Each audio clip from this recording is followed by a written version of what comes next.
Are we ready for another top 10?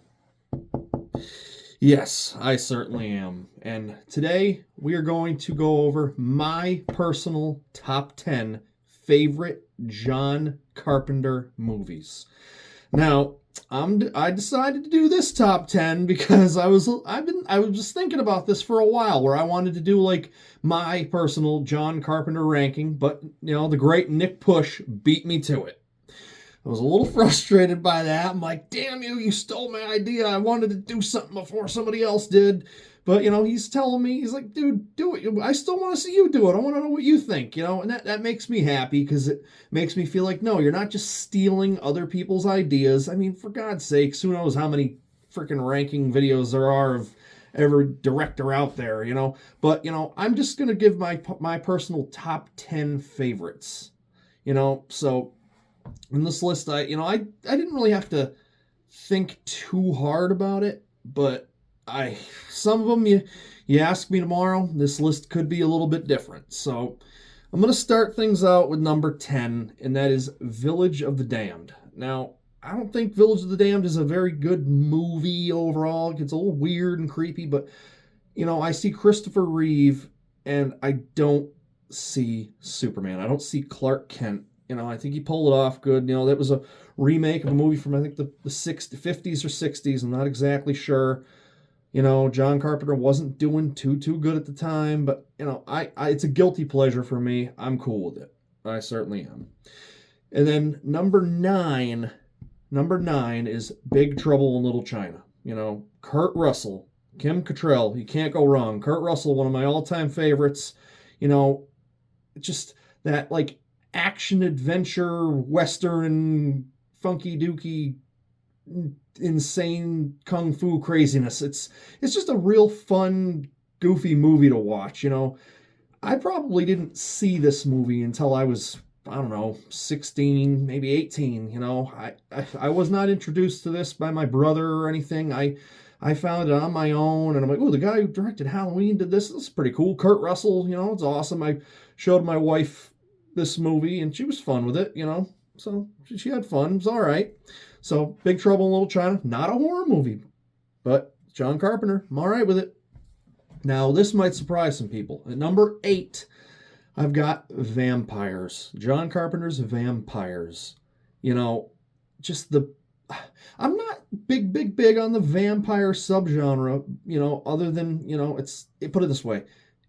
Vampires is not The Lost Boys. It is not Fright Night.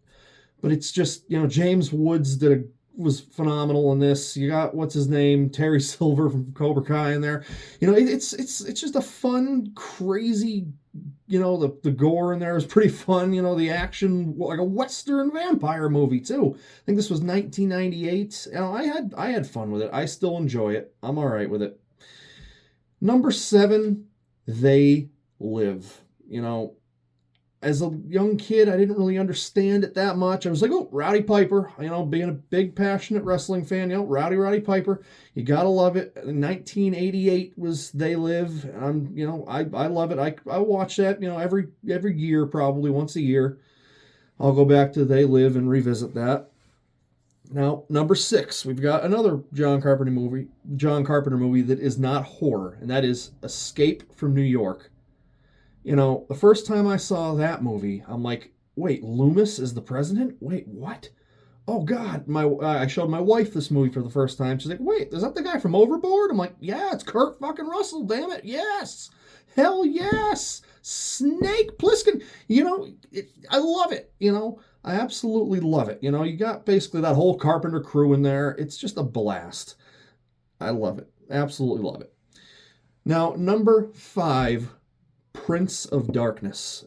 I could never appreciate this movie as a kid. It confused me. I just saw Donald Pleasance and I thought, oh, Loomis, we're good. I never understood it. I couldn't really value it for what it was because of how young I was when I first saw it, and I couldn't grasp it. But when you got that, just the spooky environment, the score, everything about it is just sends a shiver down my spine. Still to this day. Love it. Now, the top 4 are probably pretty predictable in a lot of popularities, but 2 through 4, 2, 3, and 4, Ask Me Tomorrow, it's could be anywhere. But number 4 has got to be The Fog. Once again, you got Carpenter's crew in there, Carpenter and Deborah Hill working in there. You got Charles Cyphers, you got Nancy Stevens, Jamie Lee. It just, Tom Atkins in there. It was just, like, once again, the vibe, the atmosphere, the feel. I feel like I'm in that movie, that the spooky ghost pirate kind of thing. It's a blast. Don't even get me started on the remake from '05. Don't even, just let's not go there. It's just going to bring back horrific memories of being disgusted. But number 4 has got to be The Fog from 1980. Love it. Absolutely love it. Number 3 is Christine. I love peanut butter and jelly, yes, but it's like John Carpenter and Stephen King. Can you think of a better combination? I can't. The story, John Carpenter did tweak a few things, but that Stephen King story with John Carpenter's score, Arnie Cunningham, that car, it just, oh my God, I absolutely love it. If they ever decide to touch Christine, they have got to make sure it is the exact same vehicle. It's got to be the Plymouth Fury. I don't want to see. Do I think they should touch it? Absolutely not. Do I think they're eventually going to? Yeah. I don't know who the heck they can get to play, Arnie in that role. I mean, Keith Gordon was just phenomenal. So that's gonna be a tough one. But I love Christine with all my heart. Watch that every year. Number 2, obviously, it's got to be The Thing.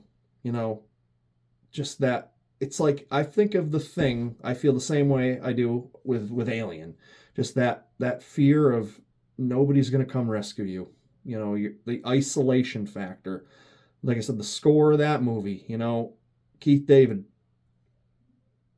Kurt Russell, that cast is fantastic. I don't care that this movie bombed in '82, whatever. It is one of the all-time greatest horror movies ever made. It's what is cemented, along with quite a few others, is what cemented John Carpenter's legacy forever. I don't care how many bombs there have been since then or after, whatever. You don't make a movie like The Thing and not get recognized as one of the greatest of all time. And then, yes, number 1, do I even have to say, is obviously Halloween from 1978. There's nothing else I can say about this movie that hasn't already been said. It's just pure perfection from top to bottom. Absolute perfect. But, I do like other John Carpenter movies, but I just wanted to do my top 10 because I kind of like the top 10 lists and stuff. And it made me happy that Nick was like, yeah, still do yours. It'd be kind of cool. We'll see what you think. Because like I've said in the past, I do feel like I have a lot in common with Nick Push. We view a lot of things the same way, especially when it comes to the Scream franchise. But basically horror in general, I just feel like I got the same mindset as that guy. Same. I view things a lot of the same way. So, Nick, I hope you watch this video, and I'm asking you, please comment down below and let me know what you think. I'd love to know what you think of my list. But for you guys that are watching, yes, I do have other John Carpenter movies in my collection. I got Starman, Assault on Precinct 13, Ghost of Mars, I bought that just because it was like $1, whatever, just had to complete it. But I mean, I've got, I've never seen the Elvis movie.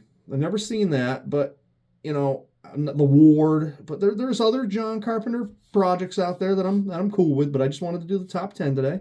So until next time, you guys, like and subscribe if you want to see more, and we will see you soon.